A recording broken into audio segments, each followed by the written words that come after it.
Hello and welcome to the latest podcast right here on the two-man power trip of wrestling.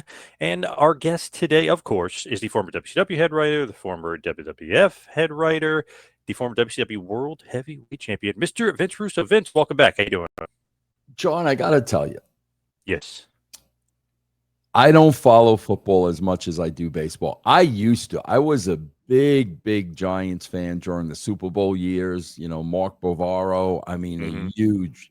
John Mendenhall, huge Giants fan. I remember when Ron Johnson was the Giants running back. You remember Ron Johnson? Mm-hmm. Yeah. I mean, Spider Lockhart. Remember Spider Lockhart? I remember when Fran Tarkenton was quarterbacking for the Giants. But for some reason, I just kind of, lost a little interest in football. I'm a baseball guy through and through. With that being said, man, over the course of the years, being in Denver, I get to watch quite a few Bronco games. Mm-hmm.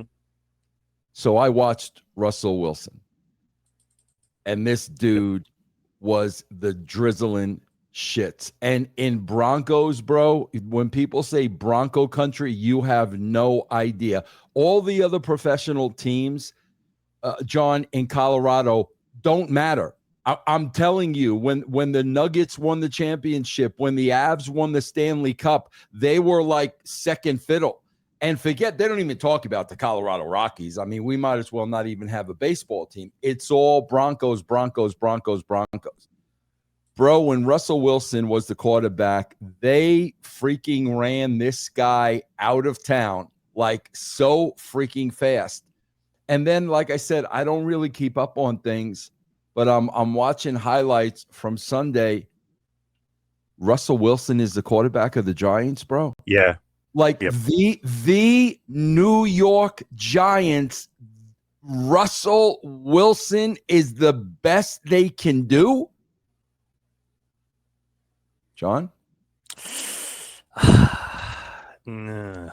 Maybe not, but I don't know. I thought because last year he led the Steelers to the playoffs, maybe he kind of wasn't washed, but I don't know. He looked washed. The first week of the season looked terrible. Honestly, Dart may be the option to go with here. Jackson Dart, he looks good. Young rookie. That's what I've been hearing a lot about. But man, bro, when I was watching Russell Wilson here, he was freaking awful, bro. Yeah, he's not the Russell Wilson of Seattle when he's MVP and all this other stuff when he was leading them to the Super Bowl 2 years in a row. Yeah, absolutely not. Okay, let's get to the matter at hand. Yes. John. Go ahead. Yes. WCW New Blood Rising 2000, August 13th, 2000, Vancouver, British Columbia, at the Pacific Coliseum. The attendance 6,614. The tagline of the pay-per-view: time is now. The pay-per-view buys 85K. Down from Bash at the Beach 2000, which was over 100K. So we're down here. And obviously Bash at the Beach 2000 was the whole Hogan thing. Booker T's now the champion. Jeff Jarrett is involved. How are you feeling after Bash at the Beach heading into New Blood Rising 2000? God, I'm just trying to piece the time together, bro, because like how quickly after Bash at the Beach did I leave? So you were still there in September, still there in October. I feel like November-ish. You were basically gone, or maybe December. So you were there for about 3 or 4 more months. Bro, it was much earlier than that, John. Because I could tell you, for a matter of fact, here's what I remember. I always remember places and things. Here's what I remember. We had a show at the Cow Palace. Okay, John, we had a show at the Cow Palace. And right after the show, everybody was leaving for an overseas tour. Okay? So at the same time, we're in San Francisco. The Giants are in the playoffs at home against the Mets. And I grabbed he was little Jeremy Borash at that time. Oh. And I grabbed little Jeremy and I said, little Jeremy, we ain't going on the overseas tour. We're going to watch the Giants play the Mets in the playoffs. And I also remember at the Cow Palace, bro, I handed over the keys to Mike Sanders knowing I was done. That's why I did it. I knew I was done and finished. So, bro, if we're talking about the playoffs, bro, we're talking about October 1st. That's when I was done. There was no October, November. I mean, that's when I was done, bro. Right after, anybody can look it up. Whatever the date of that Cow Palace show is, I guarantee you it'll be the end of September. That was my last show, and that's when I was done. So when was this pay-per-view? August. Okay, all right. So I'm good for this one, but I'm gonna be gone, bro, by the very, very end of September. So basically, it's going to be an interesting world here in WCW because of the whole Hogan thing. Was it a work? Was it a shoot? He's gone. Bash at the Beach. You, though, are obviously after that Bash at the Beach promo. Can I ask you a Hogan question? Bro, you see, I try to prolong us having to talk about wrestling. Do you notice that, John? I noticed. Russell Wilson, Hulk Hogan. Yeah, I know. You got an hour of my time. Yeah. So the more we could talk about anything but wrestling, I'm chewing away at the time, kind of like the way the WWE has long matches so they could eat up time. John, I want to ask you this because I know you are a Hulk Hogan expert. Brother, I was shocked at the little amount of money Hulk had when he passed away. When I saw that $5 million number, and, bro, you look back at this dude's career because, bro, you got to look at his WWE run. You got to look at his NWO run. You got to look at merch sales. You got to look at movies. You got to look at the television show. You got to look at the businesses. Now, John, I understand he was divorced twice. Yeah. So I totally get, bro, there was probably alimony and stuff like that. I totally get that. But, John, when I saw that $5 million number, I was like, bro, there's no way. Like, what did you think about that? Super low. I sometimes you wonder with like famous people and stuff, is money hiding somewhere else? You know what I mean? Like they probably don't want you to know or have access to some of the money that they have elsewhere. But I know Linda took him to the cleaners. I know the second wife. I mean, so he ended up losing a ton of money there and houses too. So there was like a lot of value in those houses. So I know I was shocked by the small number as well. John, I would be surprised though if what was the second wife's name again? What was her name? Oh my God, I don't even remember now. I can't even remember. Jennifer, I think maybe. Jennifer, that's it. Yeah. He was married to Jennifer during his TNA run. Mm-hmm. I cannot believe, bro, at that point in his career with Jennifer, I can't believe with her he wouldn't have had a prenup. You know what I'm saying, bro? I mean, because at that point he's Hulk Hogan. He's got a lot of money. I mean, she doesn't. I can't imagine. Bro, did he when he married Linda, he wasn't really Hulk Hogan yet, was he? Was he already established when he married Linda? Not the Hulkamania. No, he was Hulk Hogan, but he wasn't Hulkamania Hulk Hogan. Yeah, he wasn't as big.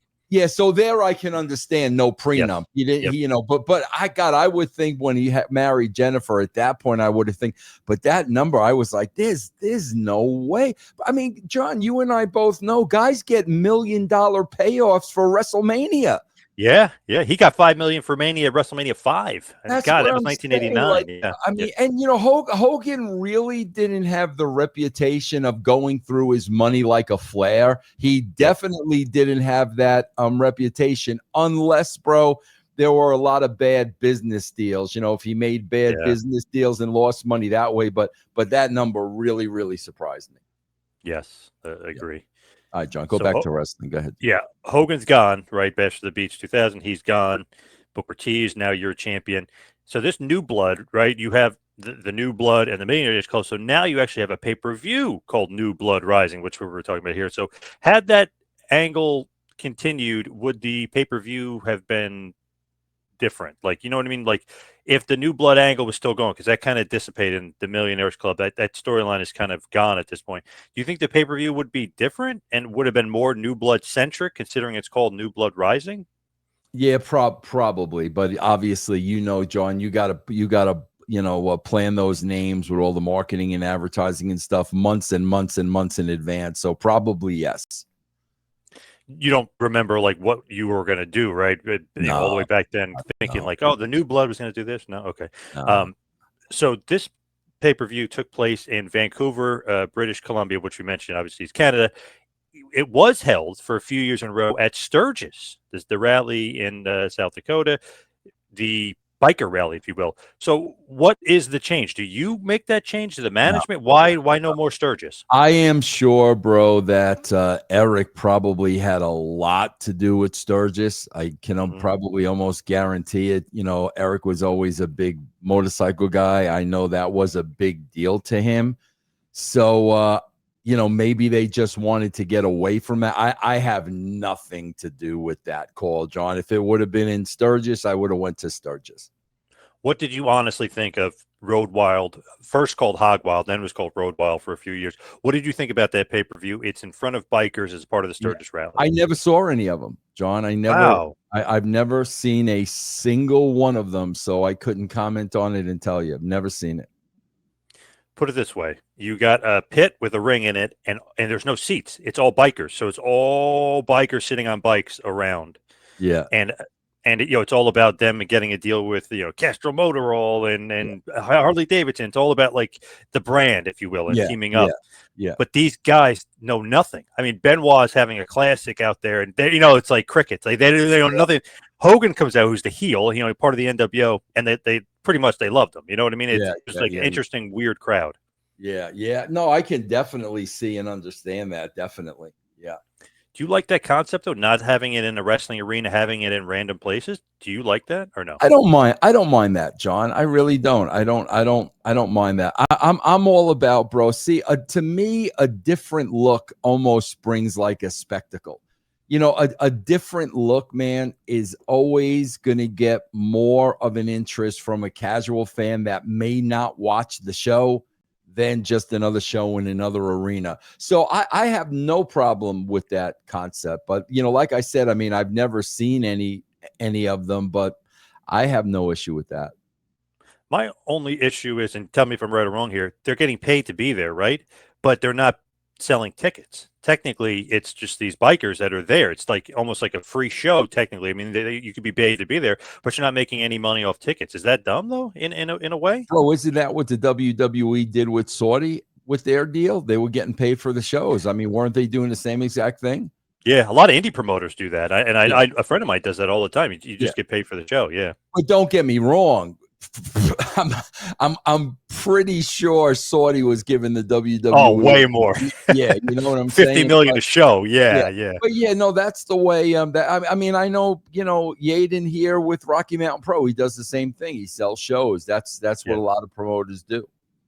Yeah, sold shows is kind of a big thing here, especially in Jersey, the indie scene. It's kind of a sort of way you do. You know, the school brings you in for a charity. They pay you. It's a sold show, and you know, you just are in charge of bringing in the talent, basically. And they take any ticket money, and they probably give it to charity or the school, or, you know, however they decide to work it.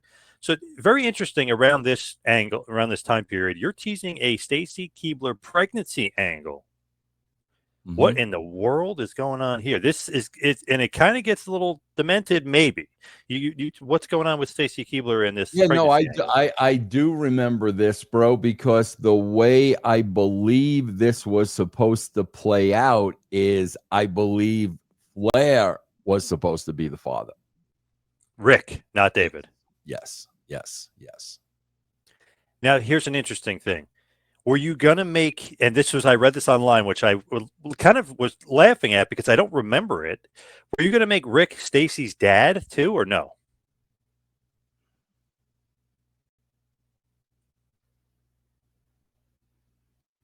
It's interesting. I think the way it would have been, and it would not have been kabuki-ish at all. I think the way it would have been was Rick had a one-night stand with Stacy before she ever met David. Okay. So then she would wind up marrying David, but she would be pregnant with Rick's kid. So it would not have been it would not have been kabuki-ish. It would have just been a timing thing. Like, she was a Ric Flair groupie. There was a one night at the bar. They did the Hey Nanny Nanny. It's a one-nighter, over and forgotten. Next thing you know, she's in a relationship with David. They get married. They have the kid. David thinks it's his kid. Lo and behold, it's daddy's kid. Yes, yes. But Stacy and Rick aren't father and daughter. You're not doing that angle, are you? No, okay. no. That was the rumor online. No, that's so stupid, bro. No. Man, that's kind of weird. But the Flair thing is interesting because obviously David and his dad are feuding. They hate each other. And then he gets his beautiful girlfriend. And then all of a sudden, he's not the father of the kid like he thought he was. His dad is. That's when we did stories, bro. That's when there was a thing called stories in the wrestling business. Yes, John. Yes. So the Nate would have been the dad of Keibler, but he still could maintain being a babyface because he did it before his son got with face. Yes. All right. Here's another story, bro. Here's another one for you. You were doing shoot interviews, quote unquote, with guys leading into the show. So Steiner would have a shoot interview, with Mike Tenay, Scott Hudson. Like they would do a sit down interview. Goldberg would have one, Nash would have one, and that's going to become a triple threat match for the number one contender for Booker T's championship at Fall Brawl. So the next pay-per-view, they're getting a title shot. What was up with these shoot interviews? Because they seem to be, quote unquote, breaking the script here. I would really have to, John, I'd really have to know what they said. You know what I mean? Because I promise you they were shoot interviews, but they were controlled shoot interviews. Mm-hmm. Whereas the talent wanted to make them really seem as real. And I'm sure they were dropping some truth bombs, but we were crafting it to go in the direction that we wanted it to go. So I really, and I mean, if, we can do a whole other show looking at those interviews, I would really have to see what was said to know. So the whole thing between the shoots and stuff, they're quote unquote not following the script. The whole angle is that they're not following the script and you are the writer and they're not following what you're going to say. Why do that? What's up with that? I'm always kind of like worried about that or confused by that. Cause it's like these guys, it is wrestling. We know it's scripted, but now you're telling the fans that it's scripted and that they're not following the script. Well, what's up with that? The fans already know it's not scripted, right, John. They've known it's not scripted since it was at carnivals. They know it's scripted without a shadow of a doubt. They know it's scripted. So basically what when you're hitting me with this, like 25 years later, I'm going back to Vince Russo and where my mind would be. Where my mind would be is this: we've got a scripted finish. I need to have a winner. These guys really don't like each other. And, F a determined winner, F a script. We are going to go out there and really fight and see who wins. So that's the picture I'm trying to paint. Like these guys, there is such an animosity towards each other that they're not going to go with the plan. Isn't it too inside baseball though, or you don't think it's too inside baseball? I don't think it is. John, you got to understand, man. After the Attitude Era, we needed to go to that next level, and to me, that next level was improvising. Not everything was scripted. Like, bro, I told you when we did TNA, the guys didn't even know I was in the state of Tennessee, and I used to walk in the building and they used to have to react. That's where I wanted wrestling to go. So a lot of little things like this were more, experimental, because I really felt that this is the direction wrestling should have gone in. And when you look 25 years later, it has totally gotten into the reverse. So let's get into the show itself, because and we'll get into that more as far as not following the script and what Goldberg does and what Nash and Steiner's reaction to what Goldberg does. So we will get into that. But I just thought it was interesting that kind of the whole thing about that little feud, that little triangle there, is they're not going to follow the script, and they're obviously have animosity towards each other, but that what's going to happen if they don't follow the script, and then John, they're basically saying they're going to shoot on each other. Here's the thing, and I'm being totally honest with you. 25 years later, I only watch the WWE. I don't watch anything else, and I'm going to stop watching the shows in like 4 months. When I watch these matches, I don't believe anything I'm seeing. Nothing, bro. Nobody sells anything. The acrobats and the flips and the flops, I don't believe anything I am seeing. Now, if you're asking me as a television viewer and a casual fan, I much rather see a presentation where people are saying, wait a minute, is this real? Like, do they really not like each other? I'd much rather see that than freaking watch match after match after match where I'm sitting there and I'm like, oh my God, this fake bullshit could not get any worse. So I would do the same exact thing today. All right, the pay-per-view is going to kick off here. We have commentators Shivani Hudson and Mark Madden. The intro video hits, pumping up the Jeff Jarrett Booker T main event, as well as Nash versus Goldberg versus Steiner for #1 contendership. We have a Tank Abbott promo to kick off the show. He's singing and he's dancing and he's hanging out with 3 Count. What is going on here with Tank and the 3 Count gimmick and him really kind of showing a different comedic side? That's showing some personality here from Tank. Is this the first time they did that, or was this prior? No, you building up to it on Weeks on TV and stuff, and he would basically be dancing with them and singing 3 Count songs. Yeah, bro, I kind of think, John, to be honest with you, I think Tank's involvement with 3 Count, I think that's when I was gone. I think they started that when I was not there, and then I just continued it when I came. I don't think that originated from when I was writing. That's not your idea, huh? No. 3. I don't even want to say 3 Count was my idea because Jimmy was so great with that. Jimmy Hart, without a shadow of a doubt. So I don't even want to say. I don't want to take any credit because I think that was a great gimmick.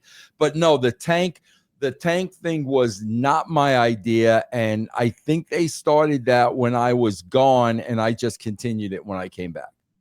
So I interviewed Tank a few weeks ago. He actually, surprisingly, I thought he was going to rip it. He actually liked it. He said, he got to entertain. It was easy. He didn't have to be like a tough guy and do whatever. He could just fool around. I can totally understand him having fun with that. I mean, bro, I'll be honest with you, John. I would have never come up with that idea. Like that would not have been one of my ideas, but I can definitely see him having fun with that.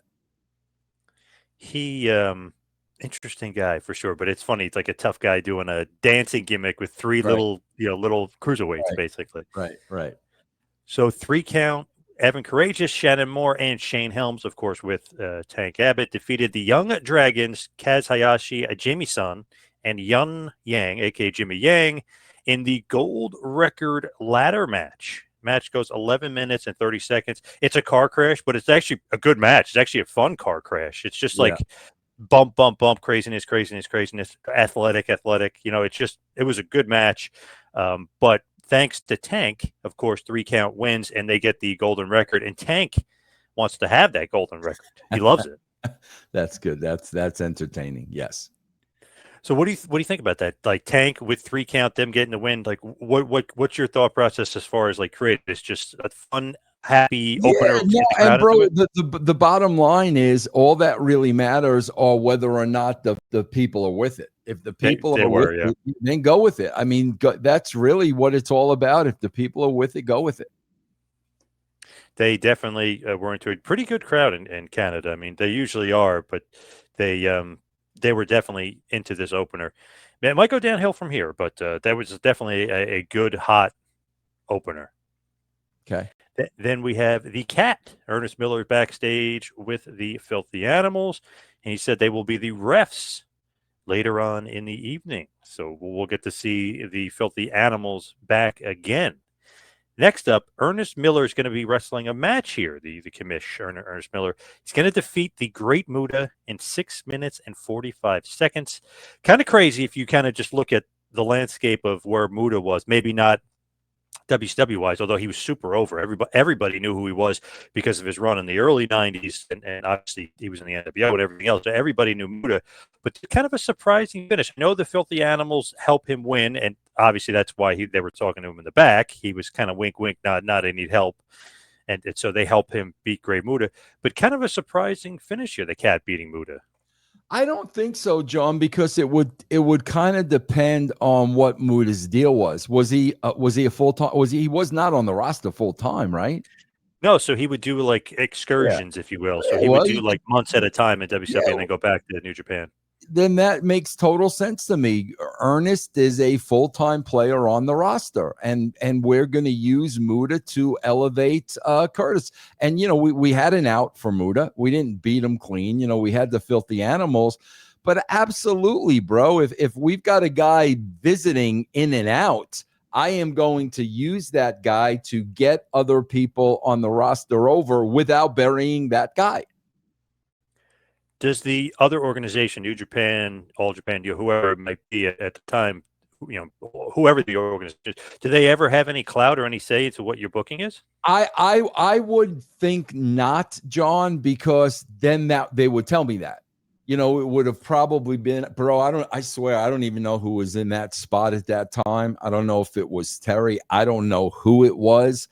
But if somebody was in that spot and a arrangement or deal was made, then they would have told me. So the fact that Muta was not put over tells me that there was no arrangements like that made. All right. So Buff Bagwell's backstage. He's looking for his mom, Judy Bagwell. So we're going to get some interesting things here with them. Kanyon comes out for an in-ring promo. And he announces that he couldn't find a pole big enough for Judy Bagwell to put her on. So it's going to be Judy Bagwell on a forklift. Wow. Match. So we actually did that on a pay-per-view. Yes. Oh, my God. I was thinking all along that was done on a Nitro. Yep. It's right here on the pay-per-view. Interesting. Now, she's okay with this. I mean, you clearly say, oh, she's so heavy, she's got to put her on a forklift. Like, she's okay with all this. Bro, she was more of a ham than freaking Marcus, bro. She loved it. She loved doing something with her son. She loved that she was a part of stuff. She was, bro, she was like almost like a New York Italian, like she was 1,000% into it, bro. We didn't have to talk Judy Bagwell into anything. It's an interesting match, interesting concept, but you've gotten a lot of heat over the years. Everyone says Judy Bagwell on a pole and, all this other stuff. You got a lot of heat over this over the years. Two shits. Bro, first of all, let me just say, I'm almost confident. Judy Bagwell was established before I got there. They were doing things with Judy Bagwell before I started. So that was not pulled out of my hat. But I liked it. I enjoyed it. She was a very, very fun lady. The relationship between her and Mark is entertaining. Bro, if anybody thinks they're going to wait for me to apologize for putting Judy Bagwell on a forklift, you're going to be waiting a very, very long time, bro. And like you said, she was okay with it. She liked it. Absolutely. Yeah. Here's an interesting little wrinkle here. So Buff defeats Kanyon in about 6 minutes, 45 seconds once again, and he beats him on the Judy Bagwell on a forklift match. David Arquette randomly tries to interfere and help Kanyon in this match. What's up with Arquette's random return here? Like, does he have a storyline of what is going on here? Because his storyline had ended months earlier. What's going on with Arquette making a heel return here? Yeah, I don't remember that at all. John, I swear, I wish I could. I don't remember it at all. I don't. Well, guess what? Since Kanyon lost, he was pissed at Arquette. Gave him a Kanyon cutter for his trouble. So you failed me, boom, Kanyon cutter. So he got beat up. Yeah, interesting. I don't remember that at all. If somebody would have said that David Arquette ran in on Judy Bagwell on a pole, I would have not remembered that at all. Well, so you're getting a lot of your favorite moments here, all wrapped up in one. Judy Bagwell on a forklift, David Arquette, all in one match. Absolutely, I love it all. I love it. Some of your favorite guys there: Arquette, Judy Bagwell, all wrapped up into one. Or the Cat. I was a huge Cat fan. Yes. So, like I said, Arquette gets beat up for his failure. Canyon, like you always like to do, which is interesting, he kind of gets some of his heat back. He loses the buff, he gets some of his heat back because he Yeah. just beat up Arquette, right? That's the plan. Yeah, bro. Like I said, like, again, I always get, criticized with the WWE, and I'm watching Sami Zayn beat Solo for the US title. So if I'm writing the show, Solo is very valuable to me. The Samoans are very valuable to me. Solo's got to get his heat back the next week. That's how you protect the talent. Solo and the Samoans would have been waiting with bated breath for the entire week to get heat on freaking Sammy. Bro, they weren't even on the show. That's what I'm talking about. And that's why, like, nobody's over the way they could be over, because the guy is a great talent. He's come so far. You got to give the heels their heat back. And yeah, he wasn't even on the show. Crazy. I agree. Definitely should get some heat back, especially Solo. I like Solo a lot. I like him a lot. I like Solo a lot. I think, though, bro, I'm afraid. I hope they're not punishing those guys because of what happened. Rikishi. That's the only thing I could think of. Yep. No. It could be. Yep. Yeah. So Lance Storm arrives backstage. He has the Canadian Secret Service until as we're in Vancouver. Obviously, he's over like Rover. He's supposed to be heel, but he's over like Rover. He's a big star in Canada, and like, you're really pumping it up. Like, wow, Storm is here, and the crowd eats it up. Yeah.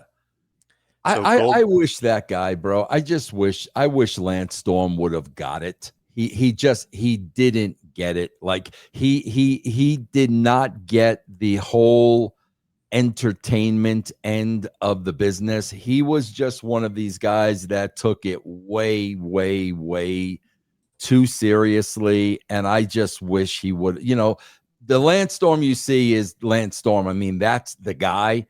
And I just wish he would have embraced the entertainment side of it a little bit more, but he never did.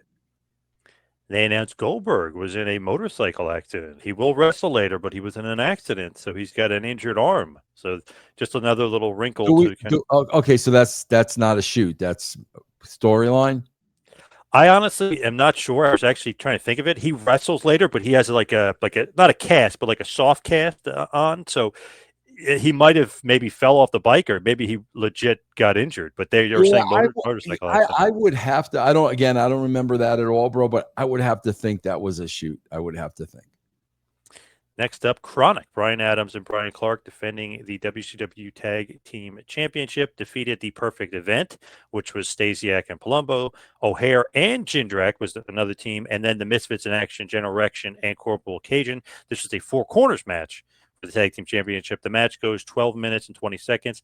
The referees in this match, which was announced earlier by the Cat, was the Filthy Animals. So nothing too crazy here. Kind of a dud. There's too many guys involved. It was a mess. Four Corners tag match, and then you throw the Filthy Animals on top. It just seemed like a cluster, but Chronic retains their tag team championships. Yeah. I'm just, bro, when you're laying that out, man, before you got to MIAs, God, bro, I'm just thinking of the size of all those guys. Oh, monsters, yeah. Oh my God, bro! It was Chronic, it was O'Haire and Jindrak, and who else? Who was the other third team? Stasiak and Palumbo. God almighty! Like, you're talking about like just blue chip freaking athletic like, my God, bro! I swear to God, when I look back, and I'm talking about through the annals of professional wrestling, even when I wasn't working. Bro, how many other tag teams do you think were more impressive than Brian Clark and Brian Adams? Like, yeah, they're huge. Oh my God, like, seriously, bro, when you look at those two guys together, I mean, I don't know what team, Road Warriors maybe? APA, Powers of Pain, but they're right up there. Yeah, they're actually probably taller than most of those guys. Oh God, bro, they were just such an impressive looking freaking team, man. My God, bro, really. Great theme song too, Chronic. Great, Yeah. great song. So Jeff Jarrett is backstage with one of my favorites, Pamela Paulshock, and he's talking about his match with Booker T later on in the evening. Pamela Paulshock, not really a great backstage announcer per se, but obviously great to look at. So I mean, that's kind of the the yin and the yang with that, right? I mean, she's not really there to be Mean Gene Okerlund, so to Yeah, speak. no, she wasn't. She wasn't into it that way, bro. She was not a wrestling fan. Like, I mean, she was just a professional interviewer. I mean, she was not a wrestling mark by any stretch of the imagination. Next up, Billy Kidman versus the franchise Shane Douglas with Tori Wilson in a strap match. So we've talked about this before, but basically Tori basically turns on Kidman and joins the franchise. So she's the heel. Kidman turns babyface after the Hogan feud. Kidman gets the win over Shane in this strap match, 8 minutes, 20 seconds. Was an okay match. I don't know, if a little wonky. If for some reason you would think both those guys can work a bit, especially Shane, but just it wasn't that great of a match. After the match, got interesting. Shane hangs Kidman from the rope with the strap. So it literally gets him up and hangs him.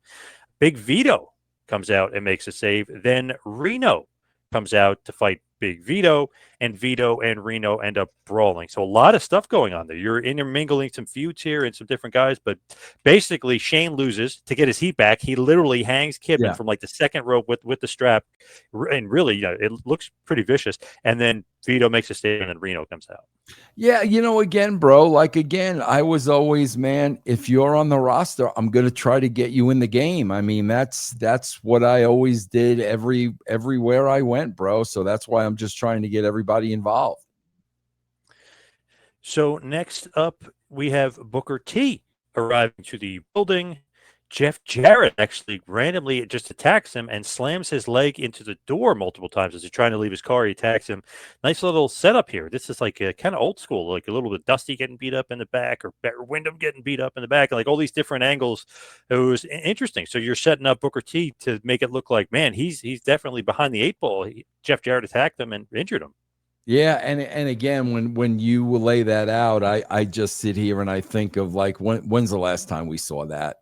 I Right. mean, stuff like that, they just don't do anymore. And that's perfect for Jeff's character. I mean, Jeff would definitely do something like that.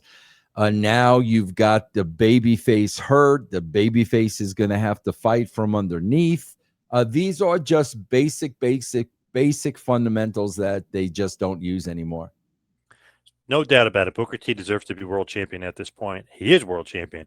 Why put the title on him and not on like a guy like Sting or DDP, and like try to maybe get more fanfare, more fan interest? Why can't it go with a guy? I mean, he's awesome, but he's not as well known. Like, why not go with a more established guy right here? It was his time, man. It was just his time. I felt that it was his time, and I felt that he was kept down for so long. I mean, Sting and DDP, these guys were so established. They were already superstars. Putting a belt on them would not have helped them.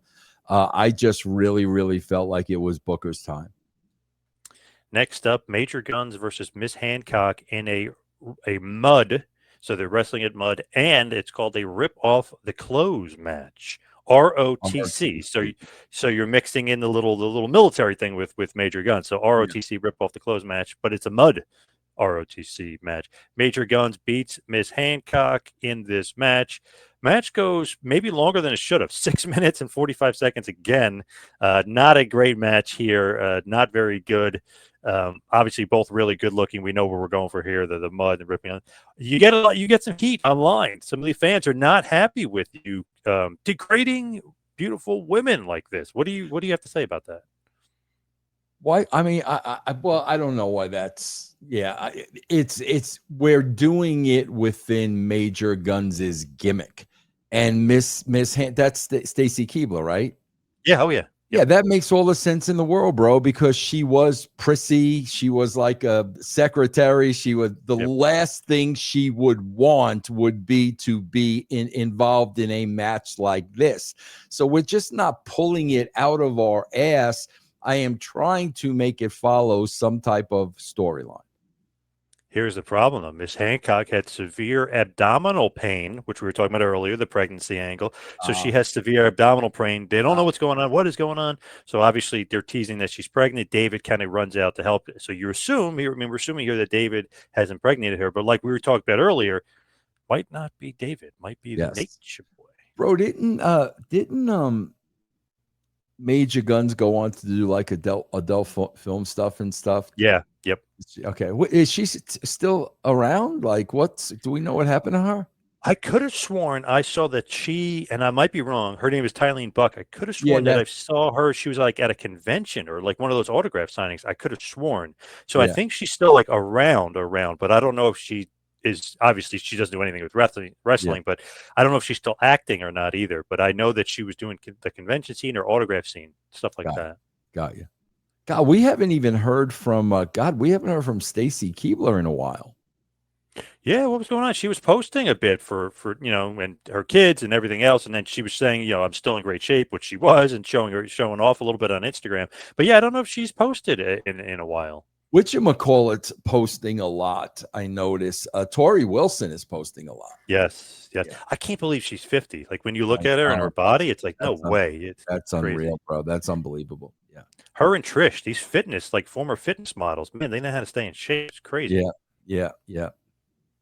So then we have Sting. Sting defeats the Demon in about 52 seconds. Just a really quick, basically beatdown, and just like just a quick little thing. Sting destroys him. Vampiro and Muta, aka the Dark Carnival, come out and they attack. Then Chronic makes the save, and we get a little bit of a promo. So what's going on here? Just a real quick, Sting gets a quick win over the Demon, then Vampiro and Muta attack. Okay, so is this after the Sting Vampiro angle? Yes. So it's kind of still lingering. Still lingering on a little bit. Yeah. You just want to keep the Stinger strong? Yeah, I mean, I can't remember the specifics. Yeah.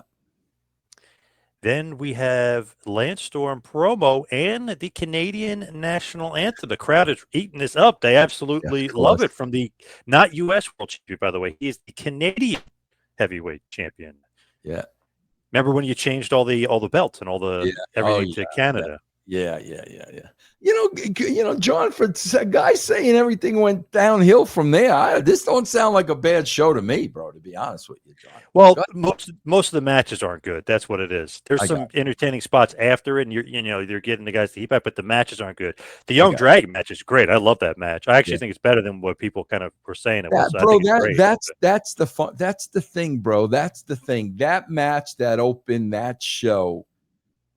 That's what those matches were for. That's why you had the X division in TNA. That's why you had the light heavyweights in WCW, with Eric. That's what that was for. That was for, bro. There's one match on the show like this.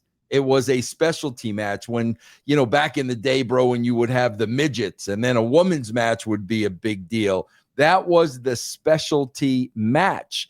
And what happened was now that's every match. And that's why it's not special anymore. But when this was being developed back then, this was like the opening match, car wreck. No other match on the card was going to be like this card. Now, this is how everybody wrestles. Right. True. So Lance Storm versus Mike Awesome in a Canadian rules match for the WCW Canadian Heavyweight Championship, not United States Championship. I mean, eventually you're going to be changing all the belts, but it's technically a United States Championship match. Here's the thing. Okay, so Jacques Rougeau, Canadian, of course, is going to be the special guest enforcer, and the rules would be arbitrarily changed during this match so Mike Awesome would win. They changed the rules. You can't do that. They changed the rules. It's in Canada, so he's supposed to be a heel doing all this heel stuff, and it gets over as a babyface stuff. And Mike Awesome, who's winning, keeps getting screwed, and the crowd is chanting for it. Well, okay, you got to explain that to me again. Go ahead. Okay, so slowly. So all right, so Mike Awesome versus Lance Storm for the U.S. Championship. Lance Storm is traditionally the heel, but we're in Canada. Yes, so he's over as a babyface. Yes, so Mike Awesome will legitimately win. Jacques Rougeau is the special guest enforcer. He comes out with this fake Canadian rule book. He explains to the ref, we're in Canada, that can't count. So they'll say, oh, the pinfall, whatever the BS excuse was. So they have to restart the match. Mike Awesome would win again. They restart the match because the heel is still screwing the baby face. Yes, big time. Okay, but the crowd is not playing along. Yeah, no, I got it. Yes. Okay, yeah, that works. That works. But do you like that, though? The crowd is not playing along at all? Yeah, just Canada, bro. By the time we get back to the United States, Lance is going to have a ton of heat on him because of this match. Absolutely. I got no problem with this whatsoever. I totally understand it now. Yes. So I interviewed Lance not that long ago. Well, I guess it was a couple years ago now, but he had said he hates this match and he hates everything about it. No, but because Mike Awesome, you guys promised that he was going to be getting like a push at this and doing something, and he became like the fat chick thriller and the 70s guy after this. So this didn't help Awesome. He's basically was saying all this, and him losing to him 3 times didn't help him either. Again, bro, first of all, Lance Storm is one of these guys like Christopher Daniels who like they somehow, some way along the lines believe that wrestling was real. If anybody, bro, needed a character, it was probably Mike Awesome. Mike Awesome was very, very generic. I was a huge fan of Mike Awesome, bro. I liked Mike Awesome a lot, but Mike Awesome was very, very, very generic. And I'll tell you this too. I don't think Mike Awesome liked the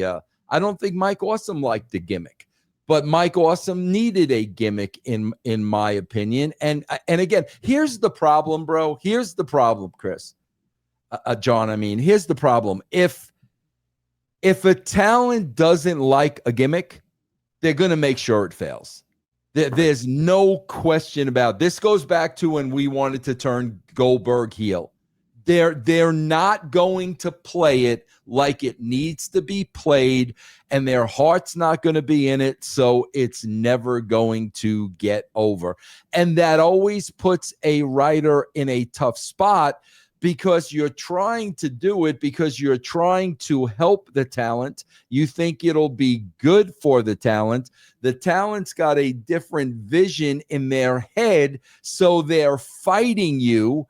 You're trying to do the right thing. They're fighting you, and at the end of the day, nothing's going to ever get over. With this, right?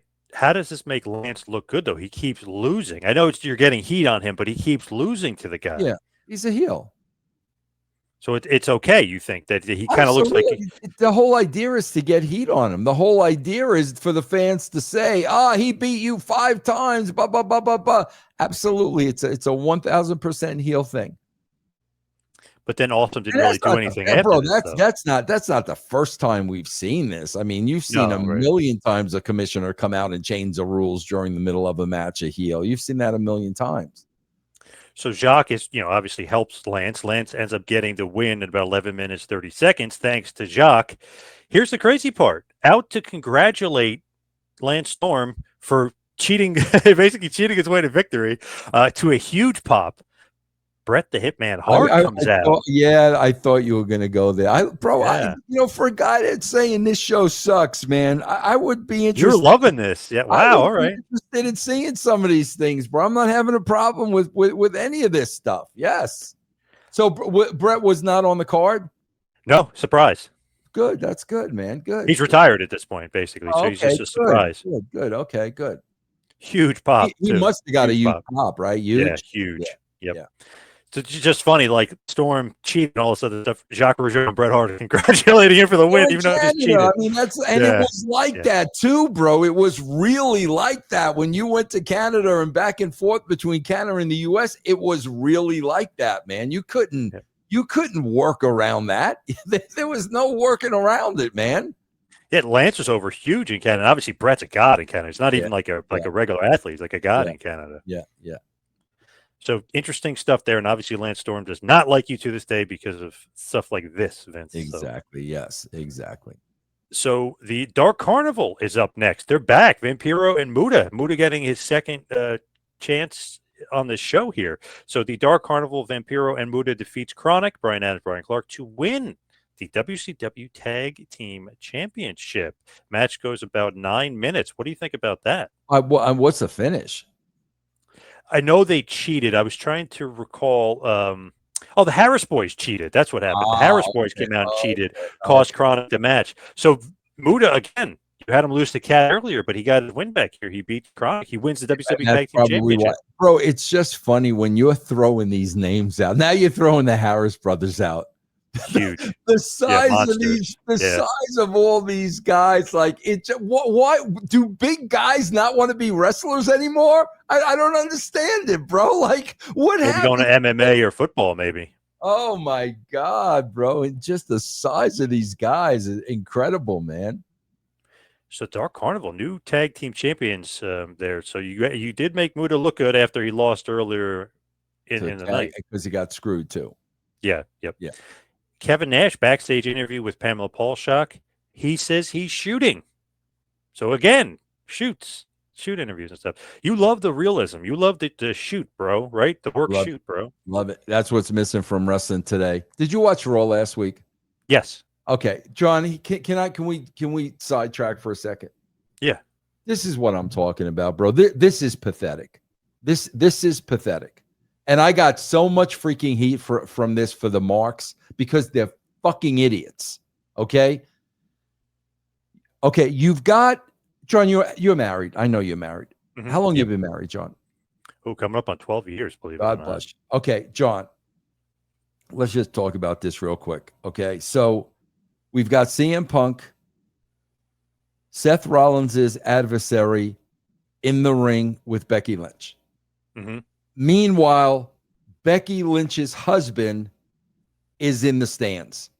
Yes. No husband in the world would allow his wife to be in a ring one-on-one alone with his adversary. Now, if they were just heels, if Seth wasn't married to Becky, of course the heel doesn't care about the woman. They're going to sacrifice the woman. I don't get you. Kill her. Go ahead. I don't care. Not when it's your wife.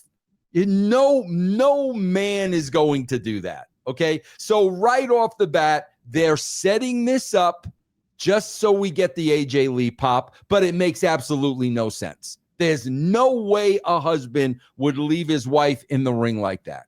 Okay. So let me go on. Now Becky starts cutting a promo of all the people she isn't afraid of. And I beat Bailey. So she buries Bailey. Okay, who are you going to bring out here? Bailey? Well, I beat Bailey. I did this. I did that. We bury Bailey. Then who are you going to bring out? Rhea Ripley? Then she goes through all the things she'd done to Rhea Ripley. So we bury Rhea Ripley. So Becky is saying there, I'm not afraid of Becky. I'm not afraid of Rhea Ripley. Meanwhile, every single person in that building watching this show knows damn well we are setting the table for AJ Lee. Everybody knows this. The only one who doesn't know it is Becky. Becky has no idea that Punk's married to AJ Lee and we're in Chicago. She's got no idea of any of this.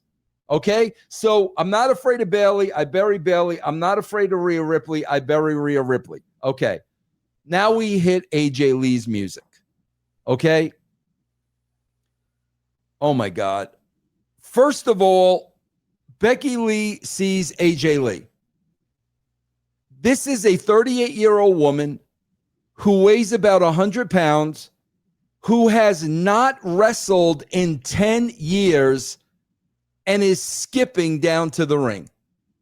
And the look on Becky's face is she is absolutely scared to death of this person. I'm not afraid of Rhea Ripley, but I'm absolutely scared to death of this person.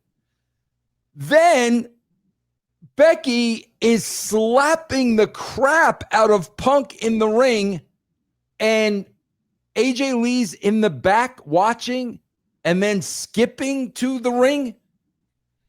Bro, the way this should have been done is Becky should have been begging for AJ Lee.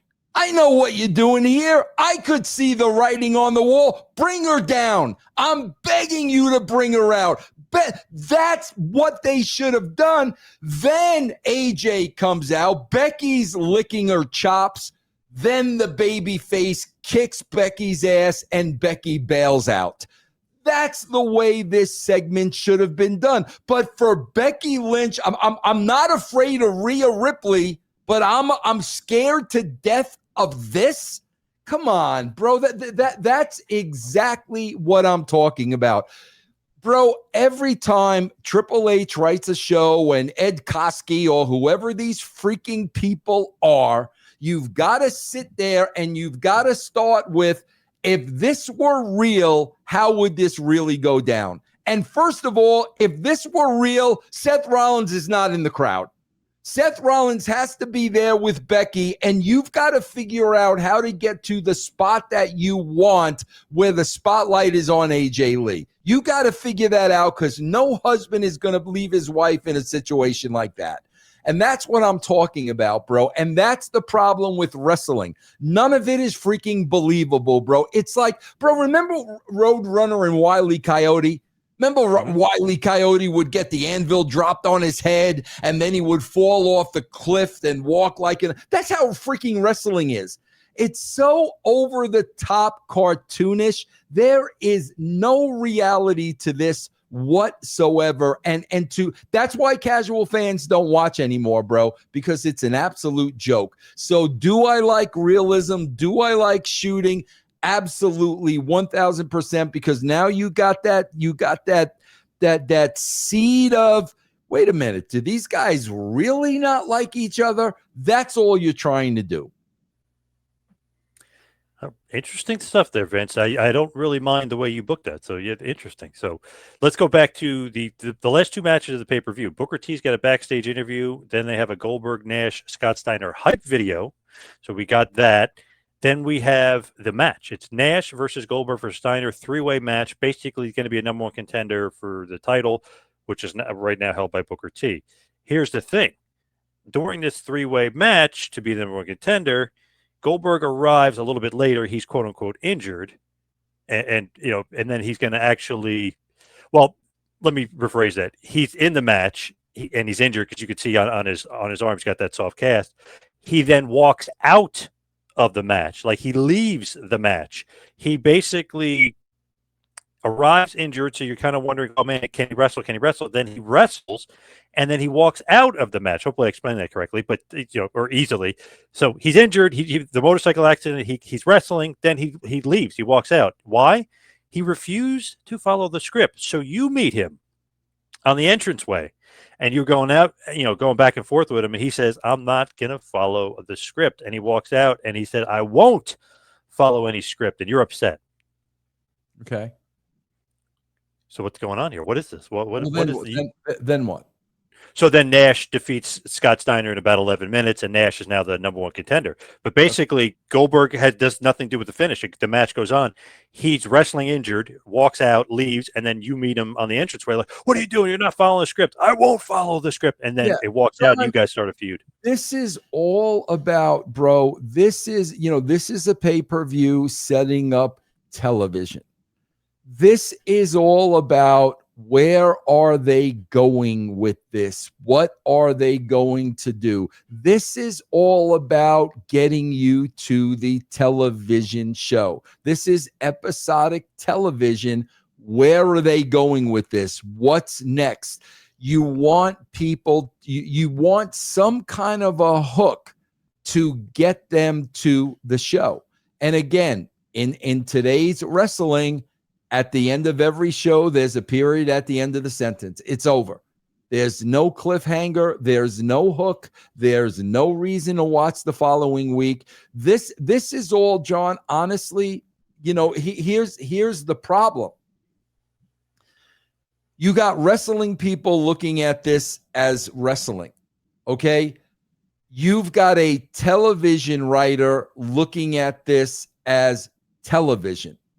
That's the disconnect. The problem is casual fans are looking at this as television. Casual fans are the masses. So you are always going to try to do whatever it takes to get the masses. So you got to understand, bro, I am not a wrestling purist.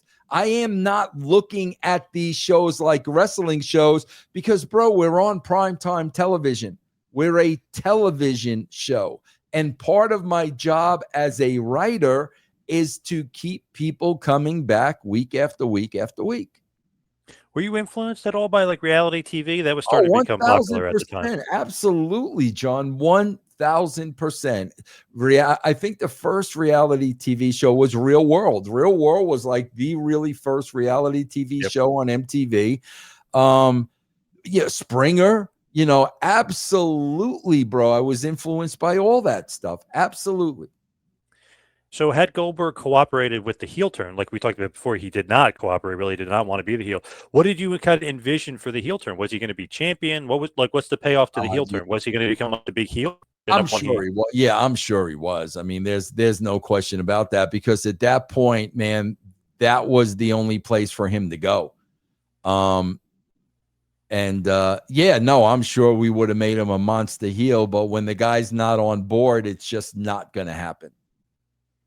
Then we have the hype video for the main event between Booker T and Jeff Jarrett.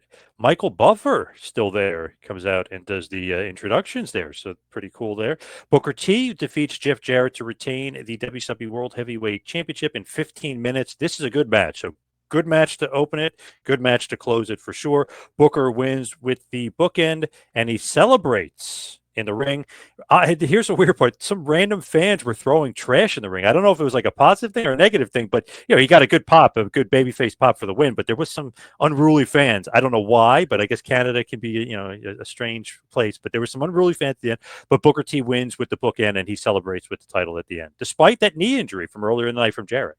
Bro, I got to tell you, because every 2 weeks I go back and I review the Attitude Era. People seem to like that. And bro, I swear to God, Jeff was so good.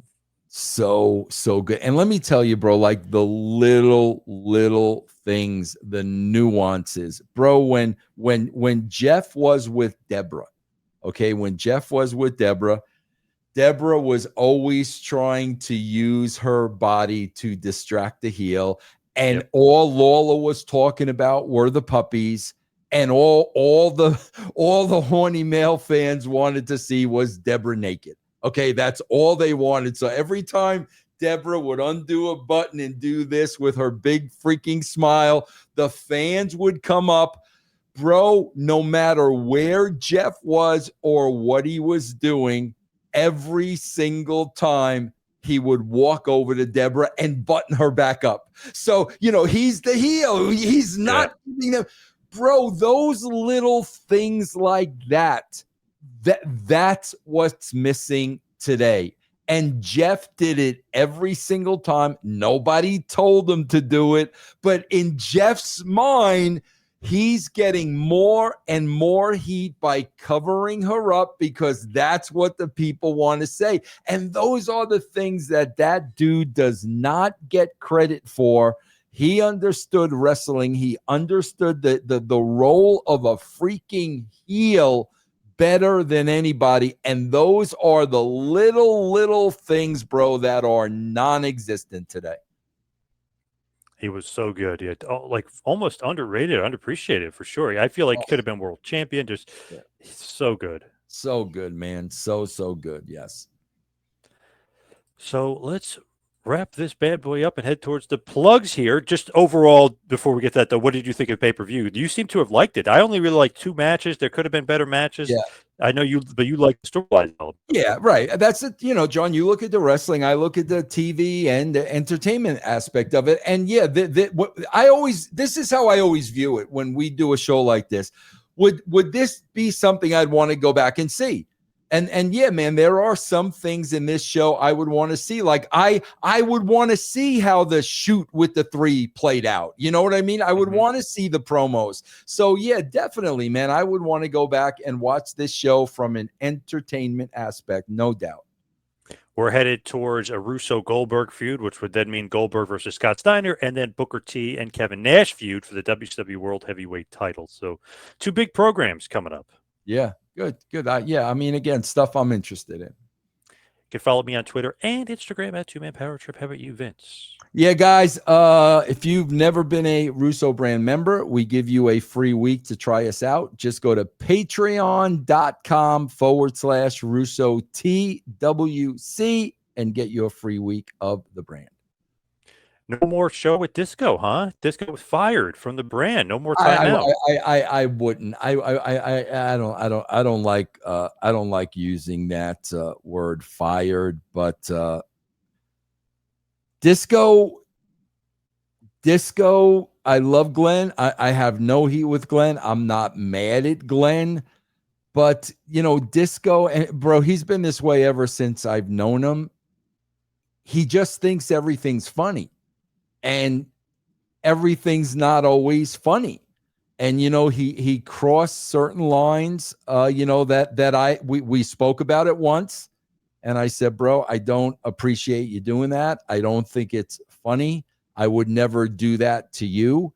And the next week he did the very same thing, and I'm like, Glenn, you're giving me no other choice but to no longer be able to do a show with you. And that's how it happened. Glenn, I love this dude to death. I will always love this dude. I almost think it would be impossible for me to have heat with Glenn. I really, how do you have heat with Glenn? Like seriously?